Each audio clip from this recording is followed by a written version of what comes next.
নমস্কার বন্ধুরা, আজকে একদম অন্য রকম সেরা স্বাদের রেসিপি শেয়ার করব হচ্ছে মানকচু বাটা।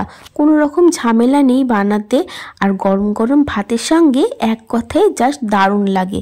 তো দেখো, মানকচুগুলোকে একদম সরু সরু করে কেটে নিয়েছি যাতে মিক্সিতে বাটতে আমার সুবিধা হয়, আর ধুয়ে নিয়েছি। আর এইটা বাটার জন্য লাগবে কালো সর্ষে, সাদা সর্ষে, আর নিয়েছি ঝালের জন্য কাঁচা লঙ্কা। এটাকে জল ছাড়া একবার ঘুরিয়ে নিয়েছি। তো দেখো, জল ছাড়াই কিন্তু এটা স্মুথ পেস্ট বানাতে হবে, কোনো রকম জল কিন্তু এই রান্নায় ব্যবহার করা যাবে না।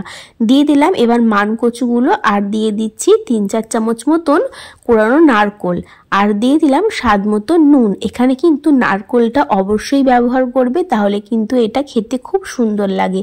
এবার চলো এর একটা স্মুথ পেস্ট বানিয়ে নিই। তো দেখো, এই যে একদম স্মুথ পেস্ট রেডি। এতে কিন্তু কোনো রকম জল ছাড়াই বেটেছি, জল কিন্তু ব্যবহার করিনি।